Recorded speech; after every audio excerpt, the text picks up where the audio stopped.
আসসালামু আলাইকুম বন্ধুরা। রাইস কুকারে ভাত রান্না হবার আগেই যদি অটোমেটিক অফ হয়ে যায় এবং ভাতের নিচে যদি পানি থাকে তাহলে ম্যাগনেট সুইচ পরিবর্তন করে দিতে হবে। এই যে ম্যাগনেট সুইচ দেখছেন এটি মূলত অটোমেটিকভাবে রাইস কুকারে রান্না হওয়ার পরপরই অফ হয়ে যায় বা সুইচ ছেড়ে দেয়। দেখেন এই ম্যাগনেট সুইচটি আমাদের খুলতে হবে। চুম্বকের যে ক্ষমতা সেটা হ্রাস পায় বা ম্যাগনেটের ক্ষমতা হ্রাস পায়, এ কারণে ম্যাগনেট সুইচ ভাত রান্না হবার আগেই অফ হয়ে যায় বা ছেড়ে দেয়। এ কারণে মূলত ভাতের নিচে অনেক সময় পানি থাকে বা ফ্যান থাকে। তো পরিবর্তন করার জন্য এই যে স্থানটা দেখছেন আমরা সোজা করে নেব।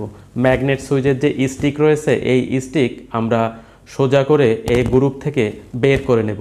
এটি মূলত রাইস কুকারের যে সুইচ অন করলে মূলত রাইস কুকার অন হয়, ভাত রান্না করার আগেই যে অন করতে হয় যে সুইচ, ওই সুইচের লিভার। তো লিভারের সাথে এই ম্যাগনেট সুইচটি আটকানো ছিল এবং এই সাইডে একটি গ্রুপ এবং এই সাইডে আরেকটি গ্রুপ রয়েছে। এই গ্রুপ দুটি বাঁকা করে হিটিং এলিমেন্টের সাথে বা কয়েলের সাথে ম্যাগনেট সুইচ শক্তভাবে আটকানো ছিল। তো আমি কি করব, এই গ্রুপ দুটি সোজা করে দেব এবং ভিতরে ঢুকিয়ে দেব।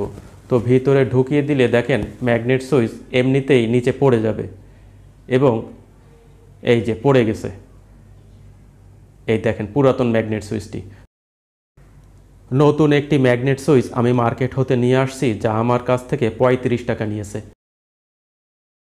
দেখেন এই যে স্টিক রয়েছে এই স্টিকের সাথে একটি চুম্বক লাগানো থাকে এবং এই সাইডে একটি স্প্রিং রয়েছে সুইচের এই সাইডে, তার সাথে এই যে চুম্বক রয়েছে। এই চুম্বকের ক্ষমতা হ্রাস পেলেই মূলত ভাত রান্না হবার পূর্বেই সুইচ উঠে যায় বা ছেড়ে দেয়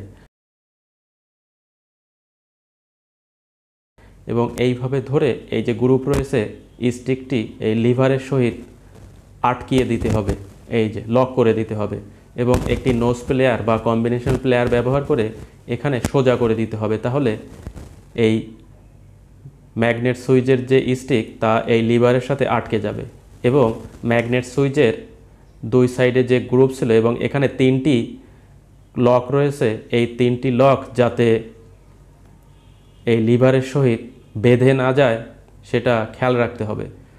তো দেখেন লক 3টি আমি সরিয়ে রাখছি এবং লিভারটি সঠিকভাবে আপ ডাউন করছে এবং ম্যাগনেট সুইচের যে গ্রুপ ছিল বা লক ছিল, ম্যাগনেট সুইচের যে লক ছিল ওই লক আমি বাঁকা করে হিটিং এলিমেন্টের সাথে আটকিয়ে দিচ্ছি যাতে ম্যাগনেট সুইচ লক হয়ে থাকে। এই যে আমি একটি ফ্ল্যাট ড্রাইভার ব্যবহার করে লক দুটি বাঁকা করে দিচ্ছি যাতে ম্যাগনেট সুইচ সুন্দরভাবে আটকে থাকে। এই যে আমি বাঁকা করে দিলাম। দেখেন আমার কাজ শেষ। এতটুকুই মূলত কাজ ছিল। এ কারণে যদি আপনারা সময়ের অভাবে সার্ভিসিং সেন্টারে নিয়ে যেতে না পারেন তাহলে খুব সহজেই একটি ম্যাগনেট সুইচ কিনে আপনারা ফিটিং করে দিতে পারেন। আজ এখানে বিদায় নিচ্ছি। সকলে ভালো থাকবেন। আসসালামু আলাইকুম।